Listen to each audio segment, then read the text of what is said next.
Welcome to Suman TV. నేను మీ నవీన్. ప్రస్తుతం నేను అలోవియా హెల్త్ కేర్ సెంటర్లో ఉన్నాను. సో చాలా మంది ఎదుర్కొంటున్న సమస్య కాన్స్టిపేషన్, మలబద్ధక సమస్య. ఈ మలబద్ధక సమస్య ఉన్న వాళ్ళకి ఇంటర్లింక్ సమస్యలు ఇంకా చాలా ప్రాబ్లమ్స్ అయితే వస్తాయంటున్నారు ప్రముఖ డైటీషియనిస్ట్ భవానీ గారు.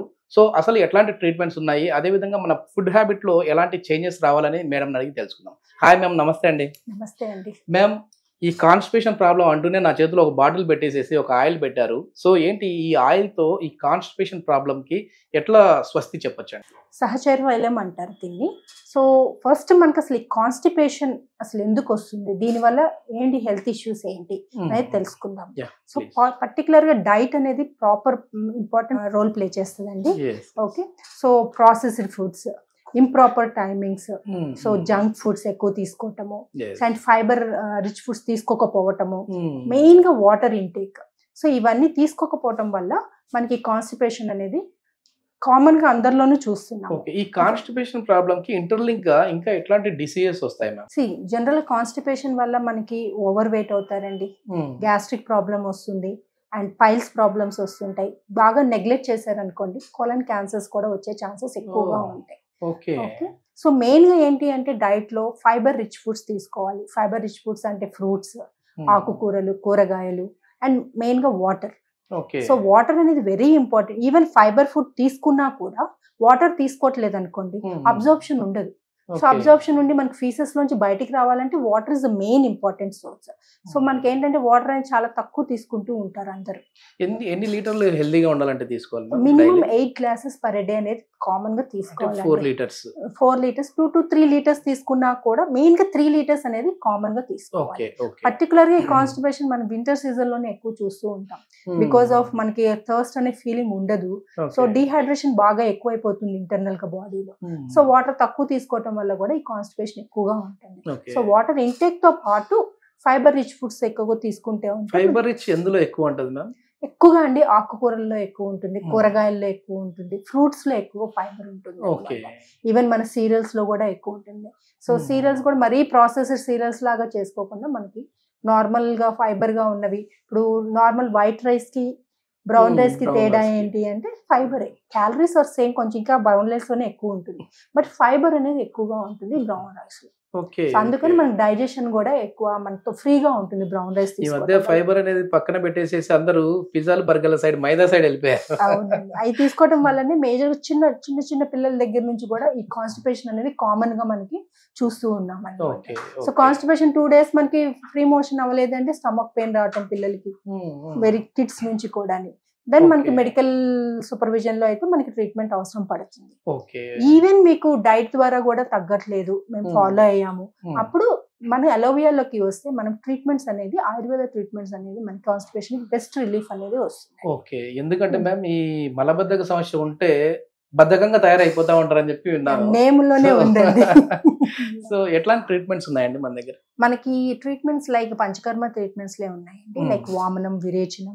సో ఇలాంటి టైప్ ఆఫ్ ఆయిల్ యూస్ చేస్తాం, సహచార తైలం అంటాము. ఇది ఒక్క తైలమే కాదు, దీంట్లో ఇంకా 28 డిఫరెంట్ టైప్స్ ఆఫ్ ఆయిల్స్ కూడా ఉంటాయి. కాంబినేషన్ యూస్ చేసి మనకు ఆ కాన్స్టిపేషన్ అనేది రిలీఫ్ అనేది ఇస్తాం. ఇది ఒక procedure actually, one day procedure కాదు. అంటే మళ్ళీ రీగెయిన్ అవ్వకుండా, మనకి కాన్స్టిపేషన్ అనేది రీగెయిన్ అవ్వకుండా ఉండటం కోసము ఒక 15 days ప్రొసీజర్ అలా ఉంటుంది. ఓకే, ఈ గట్ హెల్త్ బాగుండాలంటే, అంటే ఈ పేగులు బాగుంటేనే మనం ఆరోగ్యంగా ఉంటాం. సో ముందు ఏదైనా ఈ కాన్స్టిపేషన్, మలబద్ధక సమస్య వస్తే అది ఫస్ట్ స్కిన్ మీద చూపిస్తా ఉంటదని విన్నాను మ్యామ్. అంటే స్కిన్ కలర్ చేంజ్ అవ్వడం, ఇచ్చింగ్ రావడం, అట్లా డ్రైనెస్ అవ్వడం. ఇట్లా ఈ గట్ హెల్త్ బాగుండాలంటే ఏం చేయాలండి? గట్ హెల్త్ బాగుండాలంటే ఫస్ట్ పర్టికులర్ గా నేను ఇందాక చెప్పినట్టు water intake, timely food intake, and fibre rich foods. So అది important. And proper sleep. Okay, medicines ఎక్కువ వాడినా కూడా ఏవైనా, అంటే మనం కొన్ని రకాల మెడిసిన్స్ ఎక్కువ వాడితే కూడా ఈ కాన్స్టిపేషన్ వస్తుందండి. డెఫినెట్లీ ప్రతి మెడిసిన్ లో సైడ్ ఎఫెక్ట్ లేకుండా ఉండదు. Any medicine has a side effect. అట్లా అని చెప్పేసి మనం మేజర్ సివియర్ ఇష్యూ ఉన్నప్పుడు తప్పదు, మెడిసిన్స్ వాడాల్సిన తప్పదు. కానీ ఆ ఇష్యూ వల్ల ఏంటంటే కాన్స్టిపేషన్ కూడా వచ్చే ఛాన్సెస్ ఉంటాయి. మేము ఇంకా మన అలోవియా హెల్త్ కేర్ లో ఎట్లాంటి ట్రీట్మెంట్స్ అవైలబుల్ ఉన్నాయండి?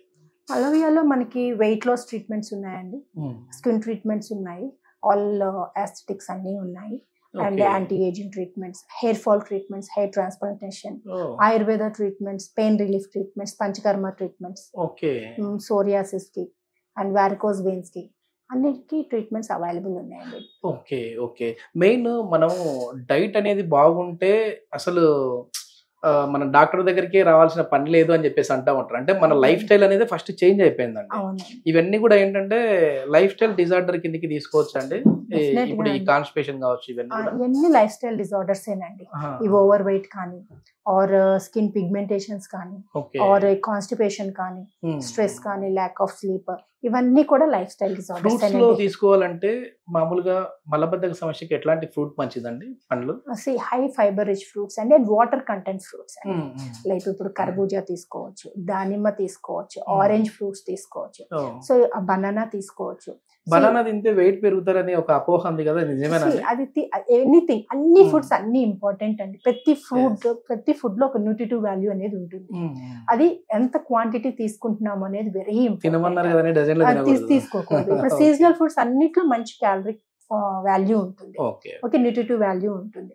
సో ఇప్పుడు బనానా ఈ రోజు బనానా తీసుకోండి, రేపు యాపిల్ తీసుకోండి, ఎల్లుండి డిఫరెంట్ ఫ్రూట్స్ తీసుకున్నారు అనుకోండి and quantity also matters. Okay. Okay. ఇప్పుడు డయాబెటిక్ ఉన్న వాళ్ళు బనానా తినచ్చా అండి? అంటే ఇది నా పర్సనల్ ఒపీనియన్, మా పర్సనల్ డౌట్ అనమాట. తీసుకోవచ్చు అండి. ఎట్లా అంటే సపోజ్ ఇప్పుడు మీరు ఫాస్టింగ్ కండిషన్ లో జనరల్లీ డయాబెటిక్ వాళ్ళు ఫాస్టింగ్ ఉండకూడదు, బై బికాస్ హైపోగ్లైసెమియాకి వెళ్ళిపోతారు.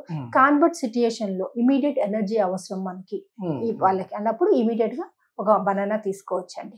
కానీ హై షుగర్ లెవెల్స్ ఉన్నప్పుడు మాత్రం కంపల్సరీ అవాయిడ్ చేయాల్సి ఉంటుంది. ఓకే. హోమ్ రెమెడీ లాంటిది అంటే మన ఇంటర్వ్యూ ముగించే ముందు హోమ్ రెమెడీ లాంటిది ఈ కాన్స్టిపేషన్ రాకుండా ఉండాలంటే ఏమైనా ఉన్నాయండి? డెఫినెట్ గా ఉన్నాయండి. సో లైక్ జీరా వాటర్. సో జనరల్ గా మనకి జీరా ఇస్ వెరీ గుడ్, మనకి కాన్స్టిపేషన్ రిలీవ్ అవడానికి హెల్ప్ఫుల్ అవుతుంది. జీరా విత్ కొరియాండర్, ధనియాలు అంటారు, సోంపు. సో ఇవన్నీ మనం వాటర్ లో బాయిల్ చేసేసుకొని కొంచెం లూక్ వామ్ కండిషన్ లో తాగితే అందరం తాగొచ్చు ఎనీ టైం, మార్నింగ్ కానీ లేకపోతే పడుకునే ముందు కానీ తీసుకోవటం వల్ల ఈ బ్లడ్ ప్యూరిఫికేషన్ అనేది అవుతుంది, టాక్సిన్స్ అనేది రిలీవ్ అవుతుంది అండ్ ఈవెన్ కాన్స్టిపేషన్ కూడా మంచిగా రిలీవ్ అవుతుంది. ఓకే. హెల్దీగా ఉన్న వాళ్ళు, హెల్దీ మేము బాగున్నాం అనుకునే వాళ్ళు రోజుకి ఎన్నిసార్లు ఈ విరేచనానికి వెళ్ళొచ్చండి? మోషన్ అనేది పాస్ చేయొచ్చు? Like 2 times. Okay. 2 times is not a problem అండి. మోర్ దెన్ 3 to 4 times కొంచెం లూజ్ మోషన్ గా వెళ్తే ఈ క్వశ్చన్ ఎందుకు అడుగుతా ఉన్నా అంటే మ్యామ్, ఏంటంటే చాలా మంది 2-3 రోజులకు ఒకసారి ఇది బయటికి చెప్పుకోవడానికి కూడా సిగ్గుపడతా ఉంటారు. 2-3 రోజులకు ఒకసారి వెళ్ళే వాళ్ళు ఉంటారు. సో మాకు వాళ్ళకి అది కాన్స్టిపేషన్ ప్రాబ్లం అంటే మలబద్ధక సమస్య ఉందనేది కూడా వాళ్ళకి తెలియదు. సో ఇట్లా వెళ్ళడం మంచిది అంటారా, లేదంటే ఖచ్చితంగా రోజుకి ఒకసారి వెళ్ళాలంట? కంపల్సరీ డైలీ 1 time మోషన్ అనేది మ్యాండేటరీ అండి. అలా మనకి గట్ అంతా క్లీన్ అయిపోవాలి. సో అలా క్లీన్ అవుతేనే మనకి హెల్దీగా మళ్ళీ ఫుడ్ అబ్జార్ప్షన్ అనేది, న్యూట్రియంట్ అబ్జార్ప్షన్ కూడా కరెక్ట్ గా ఉంది అండ్ మనకి హార్మ్ఫుల్ బ్యాక్టీరియా కూడా ఎక్కువ అక్యుములేట్ అయ్యే కొద్దికి హార్మ్ఫుల్ బ్యాక్టీరియా కూడా డెవలప్ అవుతాయి.